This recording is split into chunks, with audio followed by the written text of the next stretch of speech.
This clip is brought to you by SaveWithConrad.com.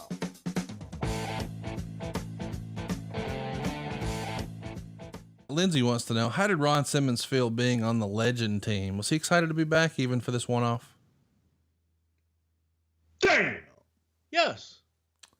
You know, I think Ron felt that his bumping days and his days in the ring as an active competitor, he knew those were over. But like this role. A little nostalgia thing here and there never hurt nobody. Exactly. Instagram a wrestling historian says, in my opinion, Lita deserved a better send-off. How would you have rebooked it?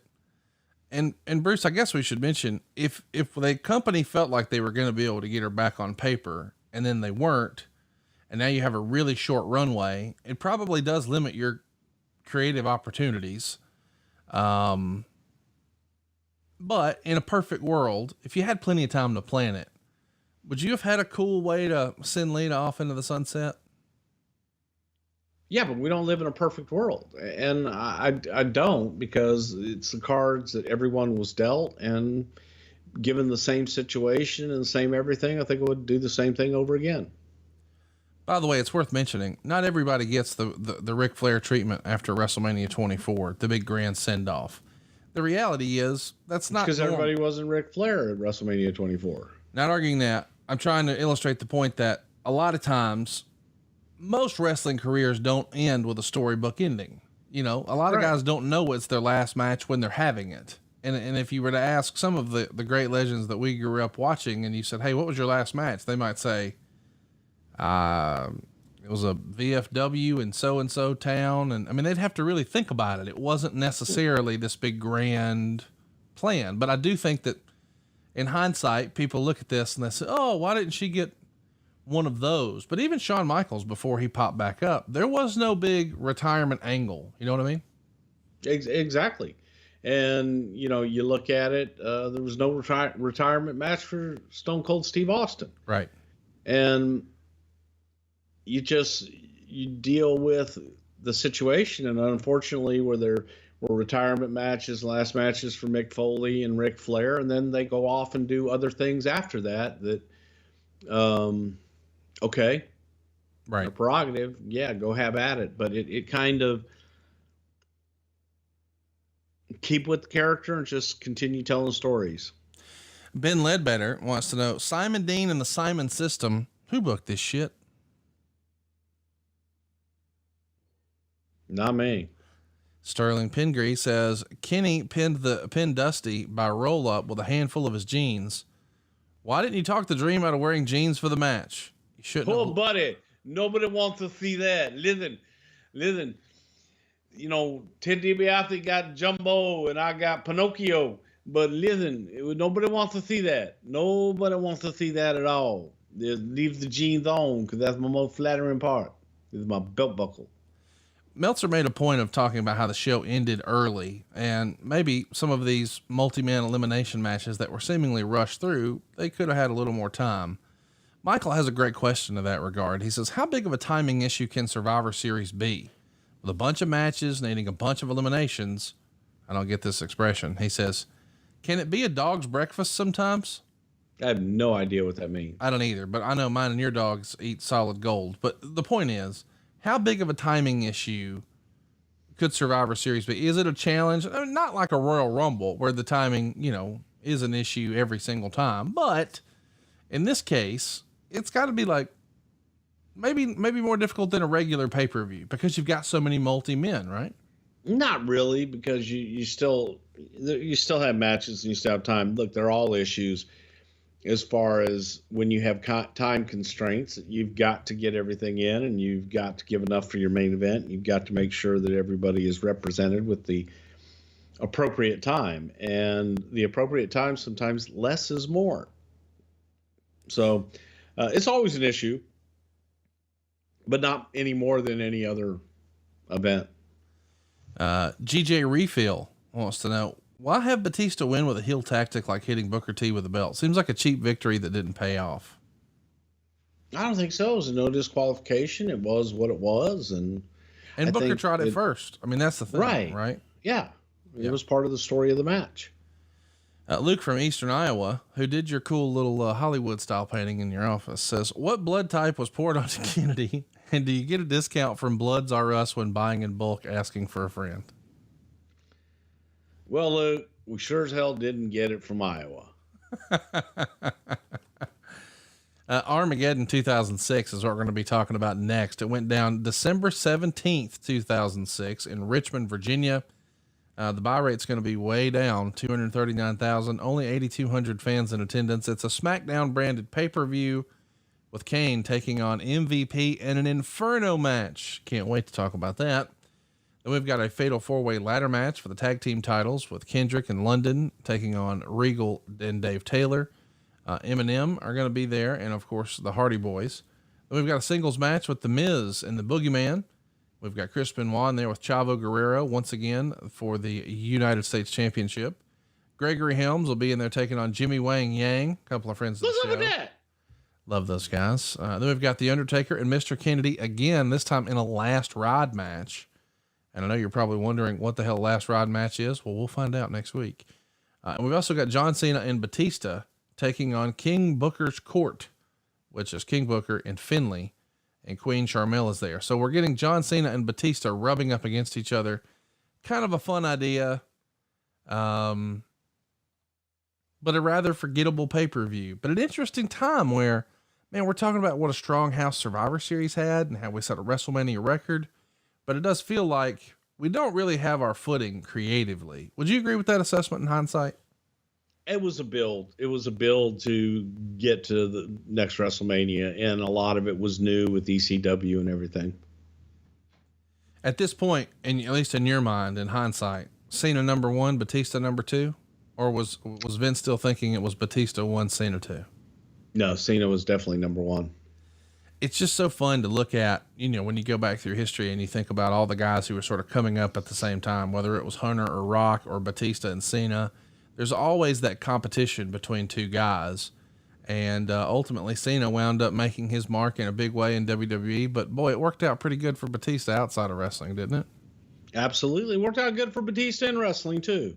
Oh, I'm not arguing that.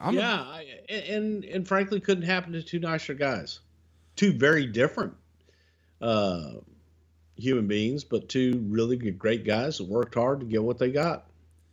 Hey, and I want to thank you for making time on Thanksgiving today for us to get together to do it. I know I had to go back and forth to, and the audience won't hear that, but I took like 8 breaks during this to go do stuff with the turkeys and service the 12 people who were here or whatever. But, we made it happen, man. And, I don't know. It's fun talking wrestling with you on Thanksgiving. It's like, one of our Thanksgiving traditions that we either air a show on Thanksgiving or now we're recording one on Thanksgiving, but this has been one heck of a year, and it's been a strange couple of years, and I'm thankful for our audience, and I'm thankful for you, Bruce. So thanks for the time today. Well, I share the exact same sentiments, and I'm thankful for you as well, and the fact that we still get to do this and have fun doing it still. So it is an awful lot of fun, and be thankful for everything that you have, folks, and hug the ones you love. Tell them you love them. And enjoy the time versus dreading the time. I know you may not know for sure because you probably have meetings in the conference rooms and whatnot, but do you reckon Vince has Cleopatra's egg in his office or on his mantle at home? Well, I don't want to divulge that because it's $100 million egg. And then, you know, and I don't want to encourage anybody. Have you seen the movie, by the way? I have. I got to tell you, I don't normally just run and go see rock movies. I know that makes me a bad wrestling fan, but you know, my wife loves those type of movies. So if there's guns or car chases or whatever, she's all in. So when we're scrolling through and she sees, oh, I'll watch that one later, because she knows that's not normally my type of movie. And I said, no, I heard good things. It's a really good movie. Like, I love really Ryan Reynolds. The Rock is really good. Like, and I thought, man, this is just going to be like a jackleg Indiana Jones. No, it is a great movie. There is a good story there. Yes, there's some fantastic stunts and stuff, but, and this is not a paid ad. I wanted to bust Bruce's balls about the egg. And I knew if I waited and did it at the end, we could still have a good show, But now, since I did that, I feel like I should mention it is a pretty good movie. Okay, Conrad, look here. Oh, you've got the egg right there. Hey, I have your home address. look, they don't see video. Dude, is that a Christmas bonus? You got Easy. $100 million Christmas bonus. Look at that. You know what? It could be sitting right behind your head. Price is right. Oh, buddy, me and you both. I'll give you the brother-in-law deal. When you get fired again, I'll have it. Then it'll be discounted to $98 million. It's $2 million off because I know you, Conrad. Just so you know. Right. Just so you know. Hey, I had a lot of fun today. Hope you guys let my family save your family some cash. You don't need perfect credit. You don't need money out of your pocket, but we will save you money. It's not a matter if, it's a matter of how much. SaveWithConrad.com. Did too. Hope y'all had a great Thanksgiving. If you haven't already, and Bruce, I know this isn't exactly your deal, but I think even you might enjoy it if you can spare a couple of hours. This week on What Happened When, we had a watch along from 1986 of the Starrcade show, but we had David Crockett join us. And man, David Crockett is like everyone's uncle. He's the nicest old dude ever. He's quickly become one of my very good friends. We had a blast watching that old show. And I know you love the nostalgia and you love Flair and Dusty and all the good old days of blah, blah, blah. That was a fun show, man. So if you're if you're listening to this and you're in the mood for some more Thanksgiving tradition, once upon a time, Starrcade was a big one. Was it not, Bruce? It was for the NWA. Absolutely. So yeah, I know you're not going to make 2 hours, but maybe some of our listeners will, because Mr. Crockett, man, that was so fun. You could tell he was having a blast, and we're going to have a blast next week. We're going to talk about Armageddon 06. We're going to figure out about this Inferno match and what the hell the last rod match is. And then we'll be back to all things 1996 on December the 10th. We're covering In Your House 12. It's time. Of course, originally this was supposed to be when Vader was the world champion, fresh off of Survivor Series, but that's not the case. Psycho Sid is the champ. We're going to get to see The Undertaker take on Terry Gordy in 1996. You don't want to miss that. We're probably going to hit you with an Ask Bruce Anything on the 17th. And then we're going to do something kind of fun. Bruce, this year, Christmas Eve falls on a Friday. So we're going to get something. I'm well aware. So we're going to get to drop a Christmas Eve something to wrestle. And we're going to do a primetime watch along from 1988. This is great stuff. Roddy Piper's around. We're going to have some fun. And then, of course, we'll wrap up this entire year together. I can't believe it, but as the calendar falls, New Year's Eve, also a Friday, instead of, what they used to call it, Dick Clark's Rockin' New Year's Eve. It's going to be Bruce Prichard's Wrestling New Year's Eve. We're going to have a blast here on Something to Wrestle. We got some fun stuff planned, dude. Can't wait. Can't wait.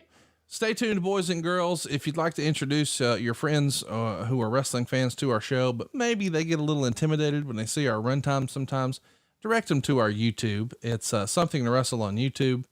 And follow us on Twitter if you haven't already, at Prichard Show. I made Bruce delete Twitter off of his phone because some of you guys are assholes.